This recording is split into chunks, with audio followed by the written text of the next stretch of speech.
సర్లే అని చదువుకుపోతూ ఉంటే నేను చేతకాని వాడు అంటున్నారు. నీకు స్వార్థం లేకపోతే నిన్ను అసమర్థుడు అంటున్నారు. ఒకరి చేతిలో నువ్వు మోసపోతే నువ్వే అమాయకుడు అంటున్నారు. నీదే తప్పు అంటున్నారు. కానీ నిన్ను మోసం చేసిన వాడు మాత్రం హాయిగా దర్జాగా ముందుకెళ్తూ ఉన్నాడు. మనకు చిన్నప్పుడు మన పెద్దవాళ్ళు చాలానే నేర్పించారు. సంస్కారం, మానవత్వం, మర్యాద, మట్టిగడ్డ ఇలాంటివి చాలానే చెప్పి పెంచారు. మనం కూడా అలానే పెరిగాం. కానీ ఇప్పుడు అలా ఉంటే కూల్ కాదంట, కరెక్ట్ కాదంట. మర్యాద మర్చిన వాడి పేరు ఆల్ఫా మేల్ అట.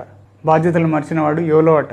రిలేషన్షిప్, సిచ్యువేషన్షిప్, ఆ షిప్, ఈ షిప్, ఏ షిప్ ఎక్కకుండా కమిటెడ్గా ఉండేవాడు కూల్ కాదట. ఈ ట్రెండ్ని ప్రోత్సహిస్తూ వీడియోలు, సినిమాలు, సోషల్ మీడియా కంటెంట్ అన్నీ వెచ్చలుడిగా పెరిగిపోతున్నాయి.